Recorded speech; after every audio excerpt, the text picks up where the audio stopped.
Right, welcome back to the Beyond the Boardroom podcast. As you noticed, a little bit of a change of scenery today. And actually, I'm joined by Jenna here from Events Under Canvas here at the wonderful Hadleigh Show. Hello. Jenna, welcome. Thank you for coming. Thank you very much for inviting me. No, you're welcome. So we thought it would be a little bit of an interesting one. Obviously, yourself being in hospitality, working with the show, and obviously you and I have known each other through things with the East Anglia Daily Times, to get you on because your story is a really interesting one when it comes to businesses starting off and then where you've grown to now and kind of what you're doing moving forward. I thought it was something that people were really interested to learn a little bit more about. So, I mean, first and foremost, are you able to give a bit of a kind of origin story of how this all kind of came to be? Yeah, sure. I started a business in my 20s, a small business overseas, and that gave me a taste for business. And I was probably looking for another business opportunity after that, after I sold that company, which was unrelated. And then my cousin got married in teepees just like this in East Burgolt, where I live. And I went to her wedding, saw them and thought they were spectacular. And no one in East Anglia was offering them at that point. That was 13 years ago now. So I sort of pulled together a business plan, found the supplier of them, researched it and realised there was an opportunity to start renting these out to the Suffolk community, and it sort of went from there. And then that was 13 years ago I started it, and now we operate across England. Wow. We do about 400 events a year in these. We've got 2 other types of tents now as well, and we do all the furniture, lighting, flooring and everything with them. Oh, amazing. Yeah, because I was doing a bit of research on it because I couldn't quite believe just in that first year especially how quickly it all kind of ticked off. And I mean, correct me if I'm wrong, but when I had a look, you just kind of set yourself a target of 12 in year one. I think you ended up doing something like 50. That's 56 I think it was, in the first year. Yeah, and we just got really lucky. We managed to get in with Jimmy's Farm Festival at that time, and Latitude, and the Isle of Wight Festival, bizarrely, and all the logistical challenges of getting teepees over to there. And I think off the back of that, that gave us quite a lot of credibility. It got us known as being able to deliver on things and stick to our word and having the quality and integrity to be able to do these big events, which then naturally meant the weddings and the parties flowed really quickly as well. I was going to say, because obviously the building of the business is one thing, but then actually scaling it up at that level and that speed has got to be something that's so challenging. And at what point did you realise that you actually needed to stop being like the person doing everything, actually start building like a leadership team or a team of people to help you kind of manage that level? Yeah, I mean, it happens very organically, and I wouldn't say I had necessarily a plan. I've never known how to build a tent, so I must say, despite being the owner of a teepee company, I still don't know how to put them up, but I'm very lucky to have an amazing operational team that know what they're doing. So I stick to the knitting of running the business, and I think, I sort of originally did everything that wasn't building these tents, so the marketing, the finance, the sales, the service, the quality, the health and safety, and then over time you just realise the level of demand coming in. You either have to refuse a load of business, which as a natural saleswoman I really struggle to do, or just inevitably you need to start building people. So what started off with bringing in a bookkeeper just to do 1 day a week, she very quickly turned into a sort of business manager doing 3 or 4 days a week, and it just you just start pulling in people and trust to support, and that over time evolved into a really good leadership and team, and you've got to be really good at letting go of stuff. So I'm not a control freak, and I'm not I'm not someone that breathes down people's necks. So just getting good people once they're a decent person, then actually letting them get on with it. And so now I'm not particularly hands-on anymore in the business. I've got people that look after the marketing, the finance, the sales, the service, the quality, and I just make sure I'm there supporting them to make sure they've got everything they need to do their jobs well. It lets you focus on the business rather than focus in the business, I suppose. Exactly that, exactly. And I think with business, everyone kind of goes through and they say like, oh, everything was going brilliantly until this. And now I know from going up in the news, you had a couple of issues. I think it was an arson attack or something before one of the events. How did you kind of bounce back or just kind of keep your head up when something like that happens, where there's the monetary value but also just the timing thing comes in? Like, how did you kind of keep level and focused? Yeah, I think the arson attack, it was just horrible. We'd built all of our tents up for a big showcase event, and the teepees themselves was about 50 grand's worth of kit that was all built in our yard here in Suffolk, and someone came and doused them with fuel and set light to them. So that was horrific, but actually I've sort of always been someone that I don't really sweat the things I can't control too much. So it was tough, but we were really well insured. We've always had a really good relationship with our insurance broker. So actually they were amazing in terms of the support they gave us. The crew were amazing in terms of getting them rebuilt. We always carry spare stock, so we were able to quickly clear the site, rebuild ready for the showcase, and also make the most of the situation. So what we then did is we called the East Anglian, we called the press, we told them what had happened, and it wasn't necessarily because we were expecting to get PR out of it, but what it turned into was actually this amazing community and press pulled together to support a local business that had always looked after its own community, and everyone rallied round. So it was a horrible experience initially, but you know what it taught me is there's much more good in the world than bad. Yeah. The toughest time was COVID, obviously. We had a lot of weddings cancelled. I was about to say, because that led to you kind of pivoting a little bit rather than the weddings and the events going on. But am I right? I think you donated TPs to schools. We did, yeah, to primary schools to be able to do the outdoor learning and let people carry on in school safely. And then also we managed to get some partnerships with some great hotels and restaurants. And when the rule of 6 came out that people could eat outside with groups of 6, we were able to get all of our TPs out. So the Chestnut Group, which is a great East Anglian business, we got 25 of our TPs out across all of their venues across East Anglia, which was amazing for us, and it probably saved us from massive losses in that first year or so. And actually it meant people were seeing our TPs, people were able to get outside. Yeah, because I think I actually... Well, did you have one at the Northgate in Bury? We did, I sat under it, and I'm like, this is really... Did you? Because then I remember then seeing it, I was like, hang on, I recognise that. Where do I recognise that TP from? And I think it was from us, yeah. From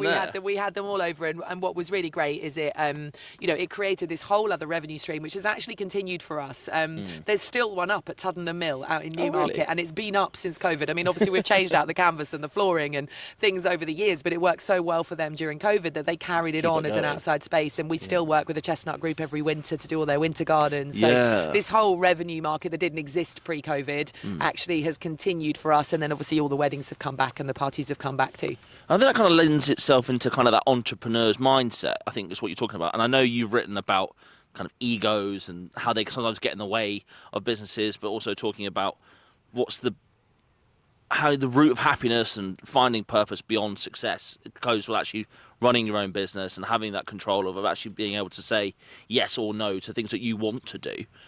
What do you think has been kind of your biggest takeaway over those years of having your own businesses, either the first one in Spain or obviously Events Under Canvas now? What do you think has kind of been your biggest entrepreneur mindset change or takeaway that is something you wish you knew from day one? It's not so much I wish I'd knew from day one, but I think what happens is I think when you first start out in business, there's this drive to impress people, to prove yourself and to make something of yourself. And then actually what quickly transpires is it's that the ego disappears, I think, for true entrepreneurs, and you sort of realise that your task is to create something which is a home for others, so a place customers can find what they're looking for, a place where staff can be themselves and express themselves and do the work that they want to be doing. And so you sort of end up becoming a steward of something, and something that you feel a lot of responsibility for, rather than being the figurehead where you feel it's all about you. So it's sort of a big process of letting go, I guess, over time, and realising the responsibility that you've got because you've created something that suddenly has a life of its own. And I guess I'd compare it to parenthood. Having a child is similar. You initially think this is all about you, and then you realise it's nothing about you. And remembering that. And at times, when times get tough, it can be really easy to slip back into focusing on the numbers and worrying about the profits or worrying about those stuff, and actually it's pulling yourself back and remembering the bigger reason why you're doing it. And it's about the journey ultimately. It's not about any destination. No, and absolutely. And I think, well, I mean, you talk about the destination obviously being a big part of it, and I think it's something that's worth touching on for yourself as well, is around some of the awards that have come with it. And now, correct me again if I'm wrong, but I think this is true still, that you were the only woman to reach the finals out of about 500 entries for the Entrepreneur of the Year at the Business Leaders Scale Up Awards. That's right, yes. And how does that feel to be kind of the lone woman in the room? Is it energising, exhausting, both? Yeah, I mean, I guess it's proud. We've won awards for the business. I think it is rare to get female founders. It's, I think it takes, I sort of believe there's masculine and feminine traits in life. And I think masculine traits are action, decisiveness, boldness, assertiveness. And feminine traits are creativity, intuition, compassion. And, and typically men are more masculine in their traits and women are more feminine. I think I've probably always been a bit more balanced, as in I'm a risk taker. I'm willing to, put my head above the parapet. I'm willing to go ahead and take action and do stuff. And And I think, you know, we need more women that are probably hiding that under hiding that away, or maybe aren't brave enough. And I think it's about having role models. And so I think it's important that I find opportunities to speak to young women where I can inspire them and show them that they don't have to do what they think is expected of them, and they can take risks. And that's not about sort of forcing people into things that don't feel right for them, but I think it's about showing that it's okay to take risks in life. And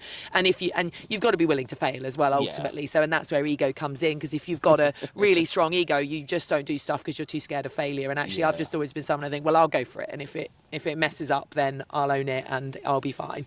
Yeah, I think that's a massive thing. I know a couple of weeks ago we were at BizX in Newport, and Sarah Davies from Dragon's Den was one of the guest speakers, and she talked a lot about that, having a big, ugly goal and not being afraid to fail in the pursuit of trying to get to that goal.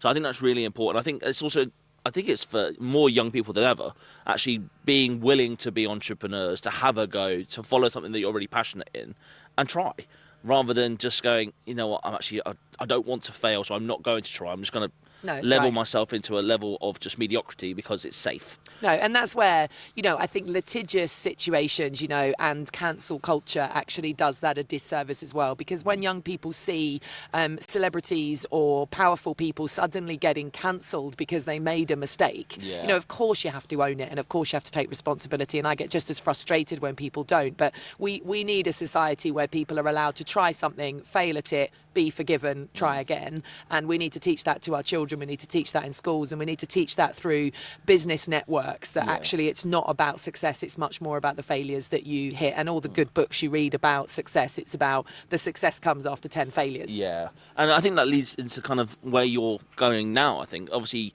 I know recently you've launched, is it Suffolk Angels? Yes, that's right. Kind of like a Dragon's Den style thing for Suffolk and this kind of part of the world to help entrepreneurs come through, pitch their ideas and get some support. Are you able to talk a little bit more about kind of what that entails? Yeah, of course. I mean, when I first started my business, I reached out to an old boss of mine on LinkedIn, and I just asked if I could buy him a coffee to get his advice, because I was very aware that I needed to learn from someone who'd been there and done it. And I think now, 13 years later, me and lots of other business people I know, you know, there's that sense of needing to pay that forward, of being grateful for the support I got when I was first starting out and wanting to turn that back. And the Suffolk Angels has become a vehicle for that. So me and 3 other business people in Suffolk have decided to offer free mentorship and support to any young people that wish to, you know, gain access to it. And that can be as informal as reaching out to me on LinkedIn and just saying, can I talk to you about my idea? And that happens a lot, that I, you know, will have a call with someone or meet them for a coffee.